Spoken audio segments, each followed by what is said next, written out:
Hey, welcome to another edition of Kyle Meredith with. It's the interview series presented by WFPK at WFPK.org, Consequence, and the Consequence Podcast Network. Thank you so much for joining. As always, checking out this series. You know what to do if you dig what you see. Hit that subscribe button. Put out 3 new interviews every single week, so it's a great way to keep up with all of your favorite artists. One of my all-time favorite bands, Stone Temple Pilots. I've got Robert DeLeo. How are you, sir? I'm well. How are you? I'm doing all right. It's a pleasure to see you on here as we talk about the 25th anniversary of, if I've got to pick a favorite STP record, this has always been mine. It seems like for the longest time it was the weird little gem of the group, but after all this time, it seems like the reviews are finally coming around to it. Is that what you're sensing? Well, I don't read the reviews, but I do still feel fond of the music. Yeah. That's what always mattered. Yeah, it is interesting because I remember, when it came out, how people sort of reacted to it, like this is different. This is not. But it's funny because I feel like there was also something in the air, and I'm sure each artist, each band had their own reason for adjusting their sound. I was just talking with Jeff from Pearl Jam. They did No Code, which was their weird album at the time. That band Live had sort of put out their weird album all in the same year. It was coming around like that. What was it for you all? What kind of pushed you all in this direction to go against, where you had come from on the previous 2 records? I think between the 4 of us, we have so many different inspirations and things in music that we love, things about music that we love, and I think that it was just time for that to maybe come out. And it also could have been the environment we were in. We rented a big house out in what's called the Santa Ynez Valley out here up in the Santa Barbara area, and that could have had a lot to do with the freedom of kind of, let's put it this way: instead of driving through traffic to a studio in North Hollywood, Right. a lot more freedom to kind of express yourself because you were waking up there, and it was a beautiful house on 100 acres, and it's just the environment that we were in.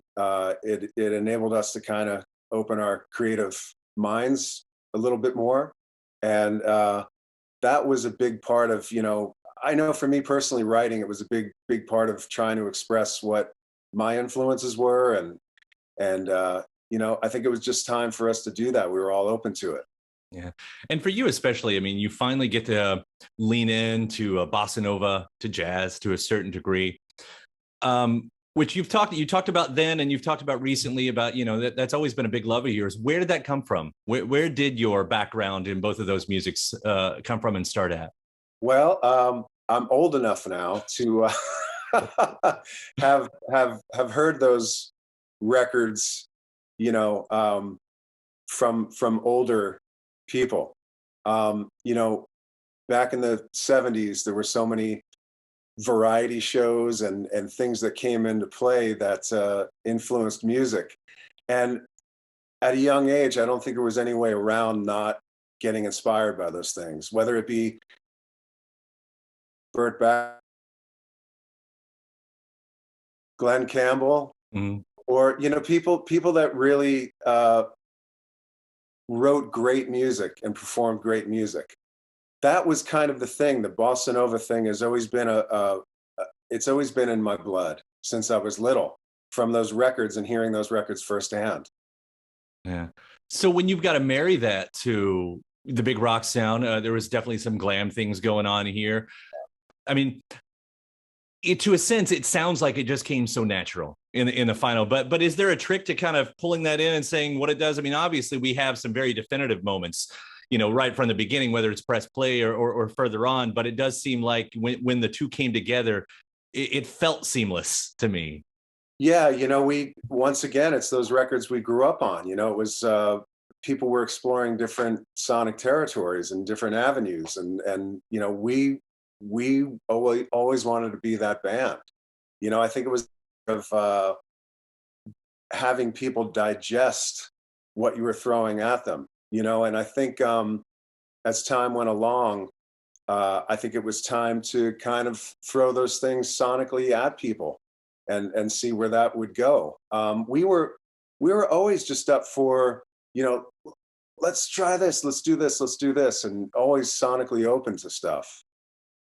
There's so many great moments that happen in there because of what you're talking about. Like that trumpet and adhesive is so perfect. You know, even when I listen back to it now, it is so perfect. It is, isn't it? It was played so well, and I always wanted a song that could have a trumpet solo from my jazz, you know, from Miles, from Paul Desmond to Stan Getz to all these things that I wanted to incorporate into our music.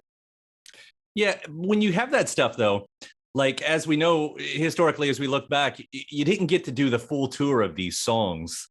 You know, I don't think they ever got to live their full life in that moment at that time or anything like that. But I mean, for what you did get to play and for whatever dreams you had for these songs, those moments like that, were they to be incorporated? Were you all able to kind of, did you want to pull off this bigger sound as you took it on the road? Well, I think there is a difference between what is live and what is recorded. And, you know, I think the goal there is to make those recorded songs the best they can sound live. Sometimes all the songs that you do don't turn out that way.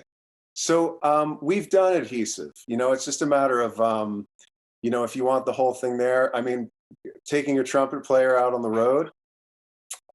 Just for one song. Yeah, one song. I mean, you know, you know, it doesn't make sense. So some songs we just kind of left alone. Others we would do, and it's a matter of which ones really come across live the best. Which ones those are. And we should point out with this deluxe edition of Tiny Music that's coming out, there is a live show included. You get some stuff on there from the MTV Spring Break days, a bizarre bygone era of MTV Spring Breaks. What do you remember from that little episode? I remember that night well. Personally, I remember that night well. I ate bad crawfish after the show. Oh no! And we went back, and the whole flight back from Florida to Los Angeles were numerous things coming out of me from both ends. So that's what I remember from that night. I actually got parasites that night. So that's how I ended that show. But it was a great show. Had a lot of fun. And, you know, those moments are, you know, always like a small vacation, you know, when you get to play in front of people. So I always have a great time doing shows like that. I love that, you know, when we think of bands on the MTV stage, especially in the heydays of, you know, 90s, 80s and all that stuff, you really do think of the big rock star moments. You don't hear exactly about that part of it a whole lot. That wasn't rock star at all. No, not at all. Not at all. Compliments, you know, for songs I've heard a million times, I was trying to separate myself as I go back and listen to them this time. Tripping on a Hole in a Paper Heart is so fun. What you're doing on the fretboard, it's like Entwistle style, you know, playful. What I don't know. And I guess, do you have musical touch points? I mean, it is one of those broad questions. How do you make something like that? Because what it ends up being, what I hear STP, you know, it's like you're a dual lead band. You know, what you're doing, what Dean's doing. I mean, you're both doing leads half the time. Yeah. Well, we've learned very well when to talk musically and when not to talk. So that's a brotherly thing we've figured out from an early age.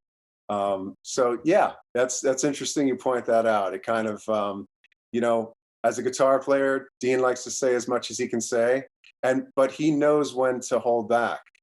And that's a musical respect for each other.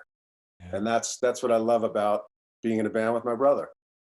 Well, and it is compliments to you too. I mean, what you're able to pull off, you know, on the bass in that song, because it's a different layer. I mean, all of my favorite songs, you know, you have what you're presented with and how you take it in, and the ones you spend more time with, you're like, wait a second, you know, and yeah, I know those happen a lot over your whole catalog, but I feel like they especially happen here, that you're able just to kind of keep the onion skin, you know, it keeps pulling back on these songs. You know, on the other side, you know, Scott did talk a lot about Bowie being the big inspiration for him going in on the lyrics on this as well. Obviously he's not here to speak about it himself. Like where do you think his head was at the moment? You know, what he was, and I'm not exactly saying lyrically, because I think we all know that part of the story, but what he was kind of trying to pull off as the singer. You know, Scott was a great singer. And I think what he was also was a great poet. He really, his imagery and his wording was always amazing, always amazing. Um, very personal, very personal. And there's some songs that he wrote about that I don't really even know what he was writing about or trying to express. There was a lot of turmoil in this record, especially, and it shows. It shows on these songs. But I always appreciated him as a singer as well as a poet. Yeah. Yeah. And I always thought, much like with what you all were splitting time with Talk Show, and eventually it would become the Talk Show album, I always felt like this is the record that did lead perfectly into that solo record that he did with 12 Bar Blues. I mean, it just seems like this was all sort of the same musical language that you all were a part of. And how interesting for you all to be splitting that. You know, I've heard you talk about like just cutting the songs down the middle, and half of them go to this one and half of them go to this one. I mean, that's got to be an interesting way to kind of dole them out and just make records. Yeah, I guess I look back at that and think it was a time for us to really be. It was a very musical time. I mean, being on the road for so long through those 2-3 years together, you kind of want to get back to what you have personally inside and start expressing that again, and expressing it with the people that when you have time away you miss. And it really is an expression that you can't express with anyone else in your life. It's such a personal thing. And I look back at that. What really captures me is 27 years later, 26 years later, 25 years later, 25 years, right? Yeah. That we're still playing these songs and they still captivate me and bring me back to that place where I first wrote them, where I first played them, where we first recorded them, where, and that's the beauty of music. It really is. And what you all done. I mean, it's such a great story. I mean, I should point up, I feel like we're going to be seeing some of this story. We've heard about a biography being out there. Are you involved in that? Does it tell the story of the band? Is it any part of that? I have no idea what that is. Okay. Yeah, but no, not involved with it. Yeah, that's yeah. Anyway, it's hell of a career that could be told in a movie. I'll put it that way. what you all have done from there, the talk show side of things. I know that was the lesser heard. It was a super cool record in itself. Do you find that get its moment of celebration in any of this at this time period? I think about all the music we've written, but right now it's time for Tiny Music and STP. Talk Show is always, I love that record. I love that record. It was an important part of expression for the three of us, Dean and Eric and myself, in that point in time. And it needed to happen. When I look back at it, definitely needed to happen. Yeah, well, even the single "Hello, Hello," it's something I find myself humming all the time. I mean, it's a great song, it's still stuck in my head somewhere in there. So it's kind of goes along with that. That's also the obvious point here. That does bring us back into the present. We got a record last year. It's interesting the parallels that I can draw, because here with STP's most recent record, this acoustic-based record finds you all once again stretching to find new sonic territory, and once again not being able to tour it in the same way. How does that record feel right now? Because again, here's something that went out into the world and then was suddenly like, okay. Yeah. We were just having fun with writing acoustically. I mean, all of my songs pretty much start from acoustic guitar. They start from that standpoint. So to be able to follow that through and actually continue that journey acoustically, it's challenging. It's kind of like pulling your pants down, and I think it was time for that, I'm really proud of Jeff. Jeff really handled himself well on this record, vocally, lyrically, and everything. Yeah, I've had him on this show before and was just so impressed.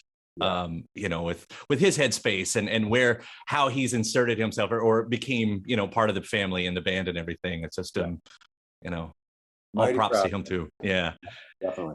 So does, when you finally get back on the road, does that album become the focus? Were you all able to say, okay, let's just keep going, with what we're writing and recording here? Does it become something else?